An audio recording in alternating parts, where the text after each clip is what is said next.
ஜெயஸ்ரீ ஓம் சக்தி home care என்ற நிறுவனம் காலத்தின் அன்றாட தேவை. இதை நிறுவியிருக்கிற நிர்வாக இயக்குனர் எழிலரசு, இயக்குனர் இளங்கதிர் இருவரும் காலத்தின் கட்டாயத்தை அறிந்தவர்கள். இந்த நிறுவனம் என்ன செய்கிறது என்றால், இன்றைக்கு ஒவ்வொரு குடும்பத்திலும் கணவன் மனைவி இருவருமே பணிக்கு செல்வதனால் இல்லத்தை கவனிக்கவும், பிள்ளைகளை பொறுப்பேற்றுக் கொள்ளவும், முதியவர்களை பேணவும் ஆளில்லாத ஒரு தலைமுறை உருவாகி கொண்டிருக்கிறது. மேல் நாடுகளில் ஆட்கள் இல்லாமல் ரோபோக்களை பயன்படுத்தக்கூடிய வாழ்க்கை வந்து கொண்டிருக்கிறது. நம்மூரில் இன்னும் அவ்வளவு தேவை வரவில்லை. இன்னும் நல்ல பணியாளர்கள், தொண்டு செய்கிறவர்கள் நமக்கு கிடைக்கிறார்கள். அடித்தட்டு மக்கள் நிறைய பேர் நம்மிடம் வசதியாக இருக்கிறார்கள். எனவே உங்கள் இல்லத்துக்கு தேவையான பணியாளர்கள், சமையல் கலைஞர்கள், பிள்ளைகளை பார்த்து கொள்கிற தொண்டாளர்கள் எல்லோரையுமே உங்கள் வீட்டுக்கு அனுப்பி வைக்கிறது இந்த ஹோம் கேர் நிறுவனம். இதை திறந்து வைக்கத்தான் என்னை அழைத்திருக்கிறார்கள். சிறப்பு விருந்தினராக நம்முடைய ஓய்வு பெற்ற டிஜிபி சேகர் அவர்கள் வந்திருக்கிறார்கள். இவர்களுக்கெல்லாம் என் வாழ்த்துக்களை தெரிவித்துக் கொள்கிறேன். இந்த உங்கள் தேவை இல்லாமல் சமூகம் இயங்காது. நீங்கள் தினந்தோறும் தேவைப்படுகிறீர்கள், ஒவ்வொரு வீட்டுக்கும் தேவைப்படுகிறீர்கள். ஆங்கிலத்தில் சொல்வார்கள் டிமாண்ட் அண்ட் சப்ளை என்பார்கள். உங்கள் டிமாண்ட் ஒவ்வொரு வீட்டுக்குள்ளும் இருக்கிறது, உங்கள் சப்ளை ஒவ்வொரு வீட்டுக்குள்ளும் நிகழ்கிறது. இந்த நிறுவனம் வளர வேண்டும், வாழ வேண்டும், உங்கள் தொண்டு தொடர வேண்டும் என்று வாழ்த்துகிறோம். டிஜிபி ரெண்டு வார்த்தை சொல்லுங்க.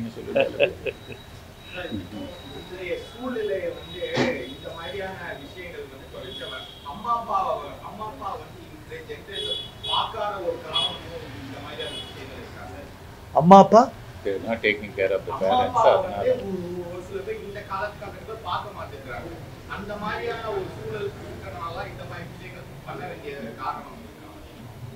உறுதியாக சமூகம் அந்த நெருக்கடிக்கு தள்ளப்பட்டு விட்டது. தாயை பராமரிக்க கூடாது, தந்தையை பராமரிக்க கூடாது என்று எந்த மகனும் நினைப்பதில்லை, எந்த மகளும் நினைப்பதில்லை. காலம் அவர்களை அந்த கட்டாயத்திற்கு தள்ளுகிறது. தன்னை பார்த்து கொள்ளவும், தன் நிறுவனத்தை பார்த்து கொள்ளவும், தன்னுடைய பணிகளை பார்த்து கொள்ளவும் மனிதர்கள் நேரமில்லாமல் தவிக்கிற பொழுது தாய் தந்தையரும் பல இடங்களில் கைவிடப்படுகிறார்கள். அவர்களை பார்த்து கொள்வதும் இவர்கள் தேவை. மகன் செய்ய வேண்டியதையும் மகள் செய்ய வேண்டியதையும் இந்த ஜெயஸ்ரீ ஓம் சக்தி கேர் நிறுவனம் செய்கிறது. வாழ்த்துகிறேன்.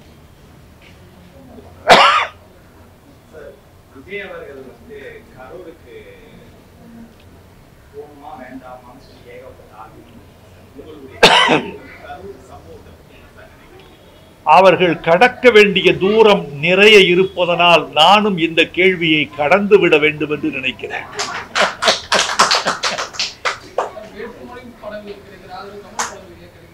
அப்படியெல்லாம் இல்லை. ஆதரவு என்பது நல்ல படம், சரியில்லாத படம் என்பதை பொறுத்துத்தான் ஆதரவே தவிர தமிழ் படம், பிறமொழி படம் என்று வேறுபாடு இருப்பதாக நினைக்கவில்லை. ரசிகனுக்கு பிடித்தால் பார்க்கிறார், மீண்டும் மீண்டும் வந்து பார்க்கிறார், குடும்பத்தோடு பார்க்கிறார். ரசிகனுக்கு பிடிக்கவில்லை என்றால் நிறுத்திக் கொள்கிறான். நல்ல படம், கெட்ட படம் அல்லது இந்த வார்த்தையை விட ரசிகனுக்கு பிடித்த படம், ரசிகனுக்கு பிடிக்காத படம் என்றுதான் நாம் பிரித்துக் கொள்ள வேண்டுமே தவிர பிறமொழி படம், தமிழ் மொழி படம் என்றெல்லாம் இல்லை. தக்காளி எங்கு விளைந்தால் என்ன, சரியான பதத்தில் இருந்தால் அது பெங்களூர் தக்காளியோ தர்மபுரி தக்காளியோ தேனி தக்காளியோ தேவையில்லை, ஆந்திரா தக்காளியோ. தக்காளி நன்றாக இருந்தால் ரசம் நன்றாகவே இருக்கும்.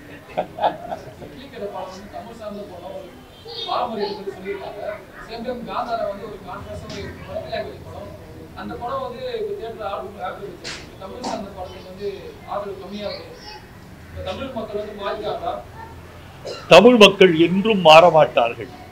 தமிழ் மக்கள் என்பவர்கள் சுத்தமான ரசனைக்கு தங்களை ஒப்படைத்துக் கொண்டவர்கள். வந்தாரையெல்லாம் வாழ வைக்க வேண்டும் என்பது அவர்களுக்கு விதியல்ல. வந்தவர்களில் நல்லவர்களை வாழ வைப்போம் என்பதுதான் தமிழர்களின் விதி. எனவே இந்த படங்களின் வெற்றி அல்லது தோல்வி என்பது ரசிகர்களின் மனநிலையை பொறுத்ததே தவிர படங்களின் நிலையை பொறுத்தது அல்ல.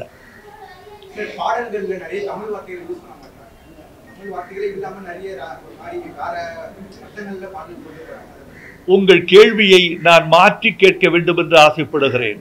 பாடல்களில் தமிழ் மொழியை பயன்படுத்துவதில்லை என்பது தப்பு. பிறமொழி பாடல்களுக்கு மத்தியில் தமிழும் கொஞ்சம் பயன்படுத்தப்படுகிறது என்பதுதான் உண்மை. பிறமொழி ஆங்கிலத்திற்கு மத்தியில், சமஸ்கிருதத்திற்கு மத்தியில் அல்லது ஓசைகளுக்கு மத்தியில், ஓசை இசை என்பது ஓசையாகிவிட்டது தம்பி. இது ஒரு மிகப்பெரிய விபத்து. அதனால் மொழி என்பது ஒலியாகிவிட்டது. இந்த ரெண்டும் மீறி வர வேண்டும், மாறி வர வேண்டும். இப்போது ஒரு செய்தி சொல்கிறேன். 25 ஆண்டுகளுக்கு முற்பட்ட படங்கள் மீண்டும் இப்போது மறு வெளியீடு காண்கின்றன. குஷி மறு வெளியீடு காணப்பட்டது, ரிதம் மறு வெளியீடு காணப்பட்டது, மனிதன் மறு வெளியீட்டுக்கு தயாராக இருப்பதாக எனக்கு செய்தி வருகிறது. இந்த 3 படங்களையும் பாருங்கள். Rhythm A R. ரஹ்மான், வைரமுத்து. குஷி தேவா, வைரமுத்து.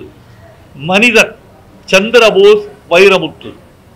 இந்த படங்கள் எல்லாம் மறு வெளியீடு காண்பதற்கு நடிகர்களும் கதையும் வெற்றியும் மட்டும் காரணமல்ல, பாடல்கள் காரணம்.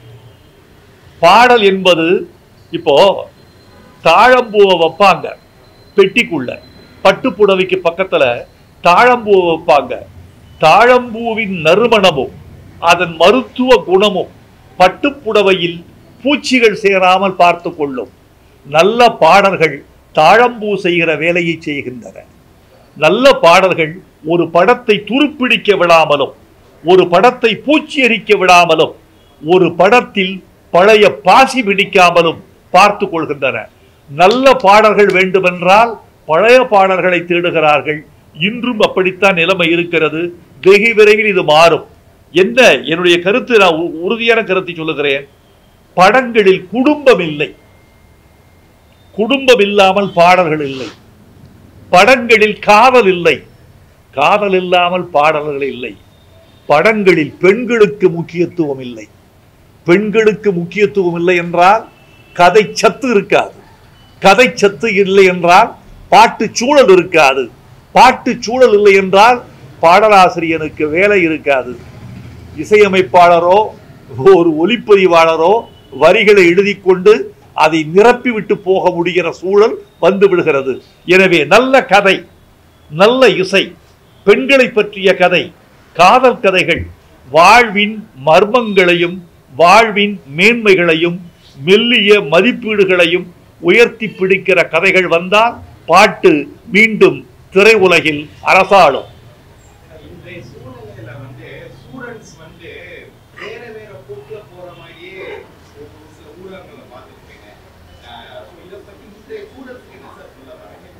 தம்பி, மிக முக்கியமான கேள்வி நீங்கள் கேட்டிருக்கிறீர்கள். இந்த கேள்வி என்னை எங்கெங்கோ இழுத்துச் செல்கிறது. நீங்கள் மாணவர்களை பற்றி கேட்கிற பொழுது எனக்கு, நான் இந்த நேரத்தில் ஊடகங்களுக்கு மத்தியில் ஒரு சமூக அக்கறையோடு ஒரு விஷயத்தை பகிர்ந்து கொள்ள வேண்டும் என்று ஆசைப்படுகிறேன். மிக முக்கியமான விஷயம், இளைஞர்கள், கல்லூரி மாணவர்கள் மட்டுமல்ல, கல்லூரி பெண்கள், பள்ளி மாணவர்கள் மட்டுமல்ல, பள்ளியில் படிக்கிற சில பெண்கள், இவர்கள் எல்லோரும் போதை பழக்கத்திற்கு ஆளாகிற சூழல் இருக்கிறது என்ற ஒரு கொடுஞ்செய்தி நம் சமூகத்தையே பாதிக்கிறது. ஒரு நல்ல இளைஞன் கல்வி கற்க வேண்டிய வயதில், பாசத்தை கற்றுக்கொள்ள வேண்டிய வயதில், உழைப்பை கற்றுக்கொள்ள வேண்டிய வயதில், எதிர்கால லட்சியங்களை கற்றுக்கொள்ள வேண்டிய வயதில், காதலை கூட அனுபவிக்க வேண்டிய வயதில் போதைக்கு போய்விட்டான் என்றால் அவனுடைய அத்தனை விதமான சக்திகளும் அழிக்கப்பட்டு விடுகின்றன அல்லது சிதைக்கப்பட்டு விடுகின்றன.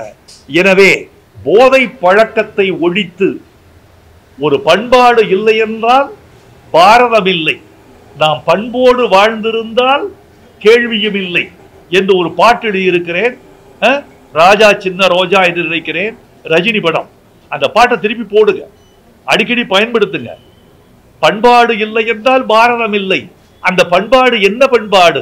போதைக்கு எதிரான பண்பாடு.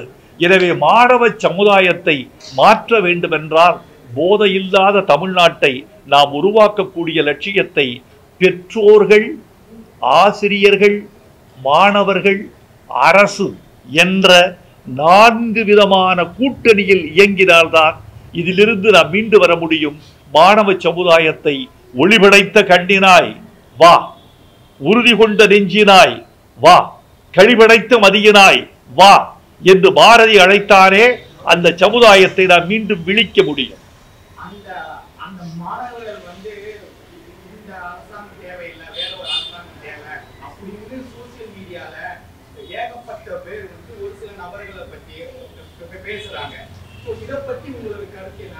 உங்கள் பெயரில் உங்கள் கேள்வி, அந்த ஒரு சில என்ற வார்த்தையை நான் அடிக்கோடிட்டுக் கொள்கிறேன். ஒரு சில பேர்கள் அப்படி சொல்லலாம். சமூக ஊடகங்கள் அத்தனையும் மெய்யை சொல்கின்றன என்று சொல்லிவிட முடியாது. சமூக ஊடகங்கள் உண்மைக்கு விரோதமாகவும் பல செய்திகளை பரப்புகின்றன, தேவையற்ற செய்திகளையும் பரப்புகின்றன. நான் அண்மையில் ஒரு விழாவில் பேசினேன். இந்த சமூக ஊடகங்களில் இளம் பிள்ளைகள், குழந்தைகள் சென்று சேருவதற்கு சமூக ஊடகங்களை நீங்கள் தூய்மையாக வைத்திருக்க வேண்டும் என்று கேட்டுக்கொண்டேன். குழந்தைகளை சாக்கடைக்கு பக்கத்தில் எந்த தாயாவது விளையாட விடுவாளா? நெருப்புக்கு பக்கத்தில் தன் குழந்தையை விட்டுவிட்டு வெளியே போவாளா ஒரு தாய்? சமூக ஊடகம் நெருப்பை போலவும் சாக்கடையை போலவும் சில நேரங்களில் சில பேரால் அல்லது பல நேரங்களில் பல பேரால் ஆக்கப்படுகிறது. அப்படி ஆக்கப்பட்டால் அந்த ஊடகத்திற்குள்ளே இளைஞர்கள் எப்படி செல்வார்கள்? குழந்தைகள் எப்படி செய்யும்? கல்வி கற்பவர்கள் எப்படி செல்வார்கள்? வாழ்க்கையை நேசிப்பவர்கள் எப்படி செல்வார்கள்? எனவே சமூக ஊடகங்களை திருத்துகிற பணியும் நமக்கு இருக்கிறது.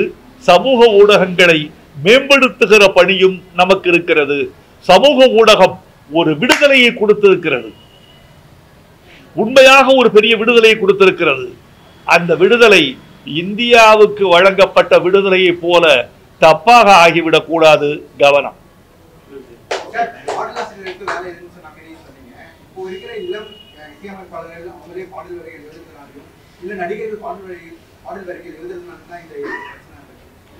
இல்லை தம்பி, ஒரு இசையமைப்பாளனுக்குள் ஒரு கவிஞன் இருக்கக்கூடாதா? ஒரு நடிகனுக்குள் ஒரு பாடகன் இருக்கக்கூடாதா? ஏன் பாட்டு பாடியவர்கள் தானே ஒரு காலத்தில் கதாநாயகர்கள். தியாகராஜ பாகவதன் நடிகர் மட்டுமா? பாடகரும் கூட. பியு சின்னப்பா நடிகர் மட்டுமா? பாடகரும் கூட. அதனால் ஒருவனுக்குள் பல திறமைகள் இருக்கலாம், அதை எப்போதாவது பயன்படுத்தலாம், தப்பில்லை. தானே எல்லாவற்றையும் செய்வோம் என்கிறவர்கள் மற்றவர்களுக்கும் வாய்ப்பு தர வேண்டும் என்று தங்களை கொஞ்சம் தியாகம் செய்தால் நல்லது. வணக்கம், வாழ்க.